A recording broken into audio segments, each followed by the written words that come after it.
మీ బంగారం తాకట్టులో ఉందా? నెల నెల వడ్డీ కట్టలేకపోతున్నారా? ఆచారి గోల్డ్ 9030022345.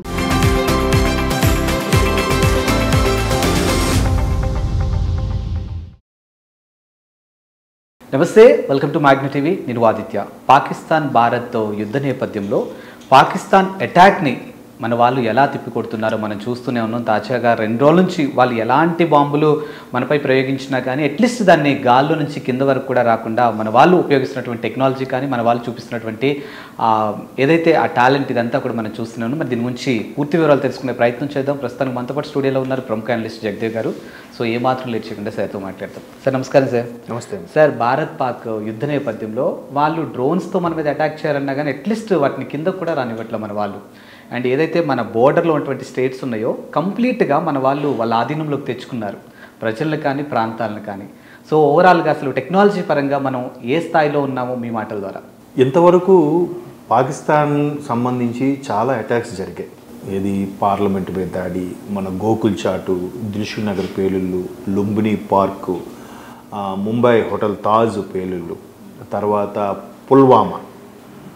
అంతకుముందు వరకు జరిగినవి ఒక ఎత్తు. పుల్వామా నుంచి భారత ప్రభుత్వం ఒక విధంగా రైట్ టర్న్ తీసుకుంది, not U turn, right turn. Got me point.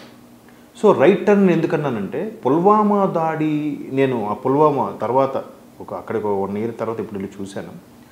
ఆ పుల్వామా దాడి తర్వాత భారత ప్రభుత్వం కానీ భారత సైన్యం కానీ ఒక కొత్త పంధాలో ఆలోచిస్తుంది. ఇట్లాంటి ఉగ్రమూకలకి చెక్ పెట్టేలాగా, అంటే మరి లైఫ్లో వాళ్ళు తేరుకునేలాగా సమాధానం ఇవ్వాలని డిసైడ్ అవుతున్నారు. దాంట్లో భాగంగానే సర్జికల్ స్ట్రైక్స్ చేశారు. మీరు దానికి సంబంధించి ఉరి అనే ఒక సినిమా కూడా వచ్చింది. ఉరి అనేది అక్కడ ఉండే ప్రాంతాల్లో ఒక ఏరియా పేరు అది. సో అప్పటి నుంచి కూడా భారత సైన్యం ఎంత టెక్నాలజికల్గా కానీ ఎంత అడ్వాన్స్గా ఆలోచిస్తుందంటే పుల్వామా లాంటి ప్రదేశాల్లో ఎప్పుడైతే అటాక్ జరిగిందో ఇంకా రోడ్ని ఎలా చేశారంటే ఒక రన్వేలా చేసేసారు.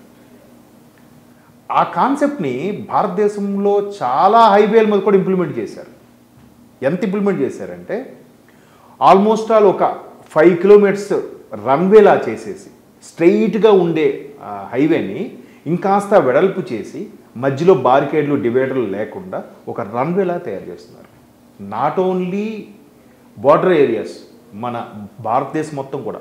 మనకు ఆంధ్రప్రదేశ్కి వస్తే గుంటూరు దగ్గర ఎక్కడో కూడా ఇట్లాంటిది ఒక ట్రయల్ రన్ చేశారు. అంటే ఎప్పుడు ఎవడు ఎటువైపు నుంచి అటాక్స్ చేసినా కూడా ఆ హైవేని రన్వేగా మార్చుకొని ఎక్కడికక్కడ రోడ్ బ్లాక్ చేసేసి వెంటనే యుద్ధ విమానాలు దిగిపోవడానికి. ఓకే. సో అంటే ఇది చిన్న లాజిక్, మన చిన్న కాన్సెప్ట్, కానీ ఆలోచిస్తే అబ్బా ఎంత బాగా ఆలోచించారే, ఇంతవరకు ఎవరు ఆలోచించలేదు కదా. అది ఎంత మంచి కాన్సెప్ట్ చూడండి. అలాంటి అడ్వాన్స్డ్ టెక్నాలజీతో ముందుకెళ్తున్న భారతదేశానికి పుల్వామా దాడి తర్వాత ఇప్పుడు ఏదైతే పెహల్గాం దాడి జరిగిందో ఇంకా లాభం లేదు, ఇంకా ఉపేక్షిస్తే లేదు. ఎందుకంటే మొన్న డిప్యూటీ సీఎం పవన్ కళ్యాణ్ గారు కూడా ఒక మాట అన్నాడు. ఆయన మనకి అంటే భారతదేశ సంప్రదాయం కూడా ఎలా ఉంటుందంటే మన సంస్కృతి సంప్రదాయాలు కూడా పోనీలేరా వాడు పాపన ఆడైపోతాడు, పోనీలేరా, ఇట్లాంటి క్షమాగుణము కర్మ సిద్ధాంతం ఇవి ఎక్కువ మనకి. సో దానివల్ల ఏమవుతుంది, వాడు ఎంతకన్నా ఏం పీకుతాడు, మహా అయితే క్యాండిల్ పెట్టి ర్యాలీ చేస్తాడు, హిందూ ముస్లిం భాయి భాయ్ అని చెప్పి జెండాలతో ఊరంతా తిరుగుతారు, ఎక్కడికక్కడ నినాదాలు వేస్తారు, అంతకుమించి ఇంకేం చేస్తారు, ఏముందిలే అని అనుకున్నారు. ఎప్పుడైతే పెహల్గాం జరిగిందో ఇంకా లాభం లేదు, మనం అంటే ప్రతిసారి సరేలే అని అనుకుంటుంటే చేతకానితనంగా చూస్తున్నారు కదా. ఇప్పుడు సరైన సమాధానం ఇస్తున్నారు. అయితే గతంలో జరిగిన వాటి మీద కూడా బేరీజు వేస్తున్నారు. ఇప్పుడు గతంలో లాడెన్ని అమెరికన్ నేవల్ సెయిలర్ కమాండోస్ ద్వారా చంపించారు, వాళ్ళే మట్టు పెట్టారు లాడెన్ని. మరి వాళ్ళ విమానాలు వాళ్ళ హెలిప్యాడ్లు పాకిస్తాన్కి ఆఫ్ఘనిస్తాన్ లోపలికి వచ్చేసినా కూడా పాకిస్తాన్లకు తెలియలేకపోయిందిగా. మొన్న ఒక 2-3 months బ్యాక్, 2-3 years బ్యాక్ ఎప్పుడో జలంధర్ నుంచో బాలాకోట్ నుంచో మన వాళ్ళు ఒక మిసైల్ ప్రయోగించారు. అది టెస్ట్ ఫెయిలో లేకపోతే మ్యాప్లో రాంగో అది అటు తిరిగి పంజాబ్ మీదుగా పాకిస్తాన్లోకి వెళ్ళిపోయింది, దూసుకెళ్ళిపోయింది. ఎక్కడో ఒక 100 kilometers తర్వాత ఎక్కడో ల్యాండ్ అయ్యి స్మాష్ అయ్యింది. అది కూడా వాళ్ళు తెలుసుకోలేకపోయారు. బట్ మన వాళ్ళు దానికి కూడా చెప్పారు, ఎట్లా ప్రయోగించాం, మా మిస్టేక్గా వచ్చింది, మీరు తప్పుగా అనుకోకుండా కూడా చెప్పారు. అంటే చెప్పాలి కదా, బాధ్యత. అంతేగాని వీళ్ళు చేతకాని ఎదవల్లాగా మేం కాదు, మాకు సంబంధం లేదు. ఒకవైపు వాళ్ళకి ఆ పరామర్శలు చేస్తున్నారు, మరోవైపు వాళ్ళకి చచ్చిపోయిన వాళ్ళకి వాళ్ళ జాతీయ జెండా కప్పుతూ వాళ్ళకి నినాదాలు సెల్యూట్ చేస్తున్నారు. మళ్ళీ తీవ్రవాదులు మాకెవరో తెలియదు అంటున్నారు. ఎవరు నమ్ముతాడు? ప్రపంచ దేశాలు చూస్తున్నాయి, అందరూ చూస్తున్నారు. దానికి బుద్ధి చెప్తూ భారతదేశం సత్తా, భారతదేశం యొక్క టెక్నాలజీ, భారతదేశం యొక్క ఔన్నత్యం బయటికి తీసుకొచ్చే సమయం కూడా ఇదే. ఇప్పుడు ఇదే పాకిస్తాన్ వాడు చైనా వాడువో లేదా ఫ్రాన్స్ వాడువో తీసుకొని మేము తోపు అన్నట్టుగా చూస్తున్నాడు. సో అంతెందుకు 1 month బ్యాక్, ఇప్పుడు 2 months బ్యాక్ ఫస్ట్ అటాక్ అయిన నెక్స్ట్ డే ఇప్పుడు పాకిస్తాన్ వాళ్ళే ఒప్పుకున్నారు కదా, మేము అమెరికా కోసం ఇట్లాంటి తీవ్రవాదుల్ని తయారు చేశాము, ఇప్పుడు దాని నుంచి ఇబ్బంది పడుతున్నామని. సో మనకి ఇక్కడ చూసారా, అమీర్పేటలో ట్రైనింగ్ ఇన్స్టిట్యూట్లు ఉంటాయి, సాఫ్ట్వేర్ కోర్సులు. అలాగా తీవ్రవాదులను తయారు చేయబడిన కూడా ఇన్స్టిట్యూట్లు ఉంటాయంట అక్కడ, బోర్డులు ఓపెన్గా. వాళ్ళ ఇంటి ఒక్కొక్కడి మీద అది ఎన్నో డాలర్లు కూడా ఖర్చు పెడతారట. అంటే సంతానాలు పెద్దవి, రే ఇంటికి ఒకటి రండిరా, బలిదానం చేయండిరా, మీ ఇంటి వాళ్ళకి బాగా హ్యాపీగా చూసుకుంటాం అంటే మరి తప్పక వెళ్తున్నారు. సో అట్లాంటి క్రూరత్వంతో, అంటే ఆర్మీ తీవ్రవాదులు కలిసి బతికే దేశం ఎక్కడైనా ఉందంటే అది పాకిస్తాన్, అందరికీ తెలిసింది. సో అటువంటి పాకిస్తాను వాడిదన్ను వీడిదన్ను చూసుకొని పేటరైపోతుంది. మనము వాజ్పేయి గారి ప్రభుత్వం హయాం ఉన్నప్పుడు, ఇప్పుడు 94 తర్వాత 97 తర్వాత సంథింగ్ ప్రోక్రాన్ టెస్టులు చేశారు, భారతదేశం అణుదేశంగా అవతరించింది అని చెప్పడానికి. వాడు కూడా చూసా, పులిదిక్కు చూసే నక్క వాతలు పెట్టుకున్నట్టుగా మేము అణుదేశంగా ప్రకటించుకుంటామని చెప్పి ఎవడదో పక్కోడదో ఒక కాన్సెప్ట్ తీసుకొచ్చి మొత్తానికి వాడు ప్రకటించాడు. ప్రకటించినప్పుడు అప్పుడు కూడా ఏమైనా ప్రగల్భాలు పలికారు, మేము ఇండియా మీద ఒక బాంబు వేసామంటే మొత్తం అయిపోతుంది, కానీ మేము మా దాయాద్ దేశం ఊరుకుంటున్నామంటే ఏదో ఒక స్టేట్మెంట్ ఇచ్చారు. అప్పుడు ప్రధాని వాజ్పేయి ఒకటే అన్నారు, మీరు మా మీద వేస్తే మా వెంట్రుకు కూడా ఊడదు, మా మీద అణుబాంబు ప్రయోగిస్తే, కానీ నెక్స్ట్ సూర్యోదయం ఆ పాకిస్తాన్ దేశం మొత్తం చూడదు అని చెప్పారు.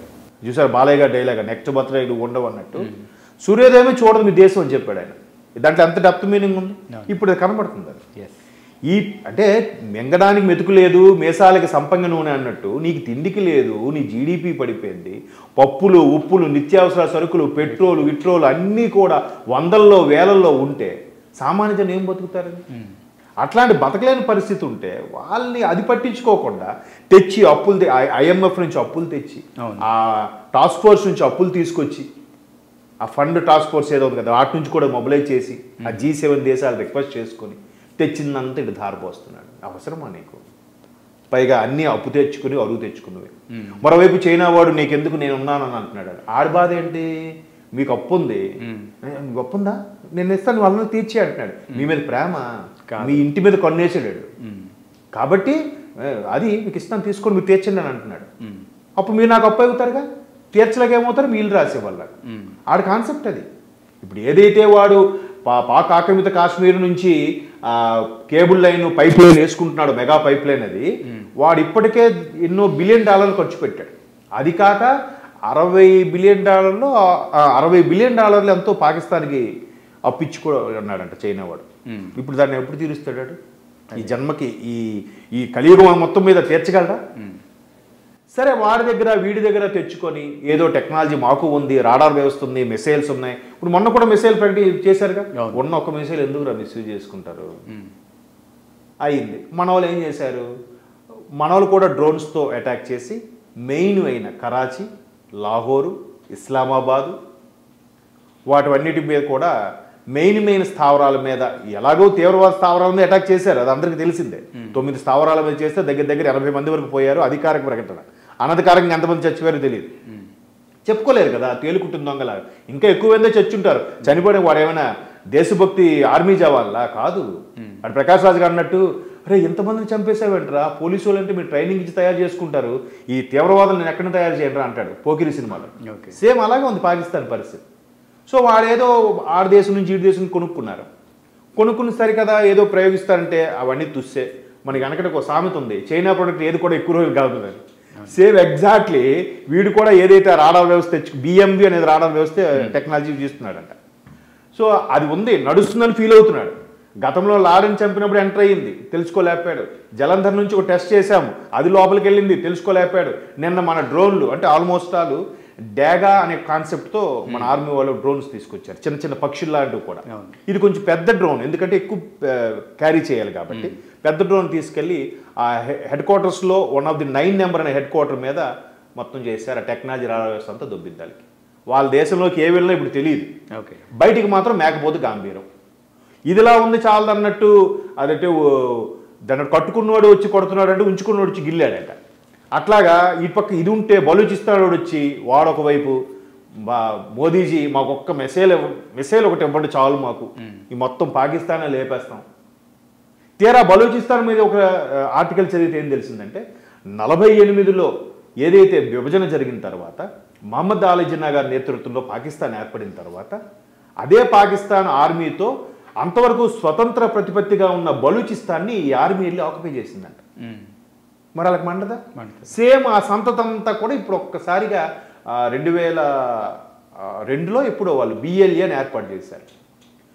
దాన్ని ఏమంటారు, Balochistan liberation army. Same Salaar cinema టైప్లో వాళ్ళు రెడీగా ఉన్నారు. ఆల్రెడీ రోజుకి 4, 6, 10 మందిని లేపేస్తున్నారు ఆర్మీ జవాన్. ఇంకెవరు ఫైట్ చేస్తాడు పాకిస్తాన్ నుంచి? మరోవైపు కరాచీ మీద అటాక్ చేసాం మనం. కరాచీ నుంచి 26% ఆఫ్ రెవెన్యూ పాక్కి వస్తుంది. అటువంటి కరాచీ అరేబియా సముద్రం మీద, అంటే మనకి ముంబై ఎలాగో వాళ్ళకి కరాచీ కమర్షియల్ క్యాపిటల్. మరి దాన్ని దెబ్బ కొట్టం అంటే భారత ప్రభుత్వం కానీ సైన్యం కానీ ఎంత చాకచక్యంగా వ్యవహరిస్తుంది ఈ విషయంలో వాళ్ళకి ఎంత హ్యాట్స్ ఆఫ్ చెప్పినా తక్కువ. ఎందుకంటే ఏ బలం చూసి రెచ్చిపోతున్నారో ఆ బలాన్ని అంతా సిజరింగిస్తున్నారు, ఆ మూలాల్ని కట్ చేస్తున్నారు. ఇప్పుడు ఇంకొకటి F-16 అనే మిసైల్ను యుద్ధ విమానాలను తీసుకున్నారంట. ఆ విమానాలు తీసుకుని ఆ F-16 ఎవరిచ్చి అమ్మారు? అమెరికా కూడా అమ్మాడు. వాటిని కూడా మనం చాకచక్యంగా మట్టు పెట్టారు. ఇప్పుడు ఏమైంది? అమెరికా వాడు మార్కెట్ కూడా పడిపోయిందిగా. ఇప్పుడు F-16 సరిగ్గా పనిచేయట్లేదంటే ఎంత అవమానం అమెరికా వాడికి. ఇంకాడ ఎవడికి అమ్ముతాడు? అందుకే మొత్తం స్టాక్లన్నీ కుదేలైపోతే భారత స్టాక్ మార్కెట్ మాత్రం మొన్న అటాక్స్ జరిగిన ముందు రోజు 105 పాయింట్లు పెరిగింది మనకి స్టాక్ సెన్సెక్స్.